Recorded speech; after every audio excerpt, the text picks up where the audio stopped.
नमस्ते टेक्नोलोजी च्यानलमा तपाईँलाई स्वागत छ। आज म तपाईँलाई निर्वाचनको सिस्टममा जोडियो राष्ट्रिय परिचय पत्र अब मतदाता नावली दर्ता अनलाइनबाटै कसरी गर्ने यो बारेमा तपाईँहरूलाई जानकारी गराउँछु। च्यानलमा नयाँ आउनुहुन्छ भने छेउमा रहेको बेल अल थिच्नु होला, लाइक गर्नु होला, भिडियोलाई सबैले सेयर गर्नु होला। आउनुहोस् भिडियोतर्फ।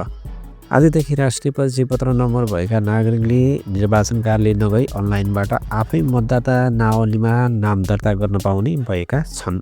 निर्वाचन आयोगका प्रवक्ता नारायण प्रसाद भट्टराईले केही बेर अघि मात्रै राष्ट्रिय परिचय पत्र नम्बर हालेर मतदाता नावली दर्ता गर्ने प्रक्रियाको प्राविधिक परीक्षण सफल भएको जानकारी दिए। केही बेर भयो हामीले मतदाता नावलीको प्री इनरोलमेन्टका क्रममा राष्ट्रिय परिचय पत्र नम्बर हालेर नाम दर्ता गर्ने प्रक्रियाको प्राविधिक परीक्षण सकाएका छौँ। त्यो सफल पनि भएको छ। आजैबाट यो लागू गर्छौँ भट्टराईले भने। यो सँगै राष्ट्रिय परिचय पत्र औपचारिक रूपमा नै मतदाता नावलीमा जोडिएको छ। सोमबारदेखि नै यो काम गर्न थालेको थियो। बिहिबार मध्याह्न प्राविधिक परीक्षण सफल भएको हो। निर्वाचन आयोगले प्री इनरोलमेन्ट आवेदन अनलाइनबाटै लिने व्यवस्था यस अघिदेखि नै मिलाएको छ। नाम, ठेगाना, जन्ममिति, पारिवारिक विवरण, नागरिकता प्रमाणपत्र आदि विवरण भएर अपॉइन्टमेन्ट लिएर बायोमेट्रिक लिन सम्बन्धित निर्वाचन कार्यालय धाउनुपर्ने बाध्यता रहेको छ। अब भने राष्ट्रिय परिचय पत्र नम्बर भएका नागरिकले बायोमेट्रिक र आफ्नो फोटो दिन निर्वाचन कार्यालय जानुपर्ने छैन। प्रवक्ता भट्टराईका अनुसार अब प्री इनरोलमेन्टमा राष्ट्रिय परिचय पत्र नम्बर हालेपछि सम्बन्धित नागरिक बायोमेट्रिक दिन निर्वाचन कार्यालय धाउनुपर्ने बाध्यता हट्नेछ। प्रधानमन्त्री सुशीला कार्कीको निर्देशनमा प्रधानमन्त्री तथा मन्त्री परिषद कार्यालयले मतदाता नावली सङ्कलनमा सहजतासहितका विषयलाई समेटेर 3 बुँदे निर्देशन सहितको पत्र निर्वाचन आयोगलाई पठाएको थियो।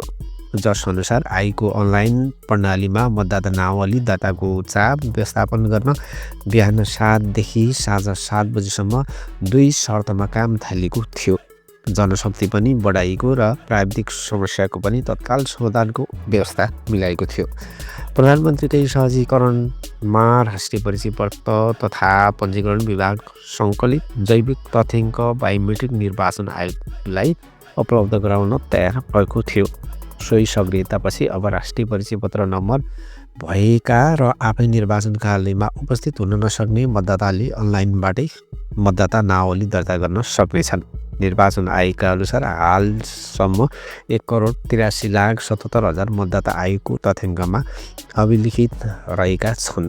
पछिल्लो निर्वाचन घोषणापछि मात्रै 2,09,552 मतदाता थपिएको जानकारी निर्वाचन आयोगका कार्यवाहक प्रमुख आयुक्त रामप्रसाद भण्डारीले प्रधानमन्त्री कार्यालयलाई अवगत गराएका छन्।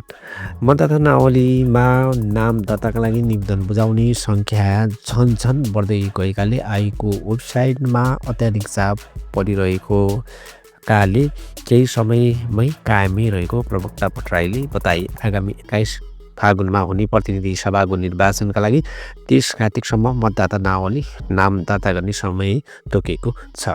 यद्यपि मतदाता नावलीमा नाम दर्ता गराउनेको चाप बढी पनि समय थप गर्ने बारे आयोगले कुनै योजना नबनाएको बुझिएको छ।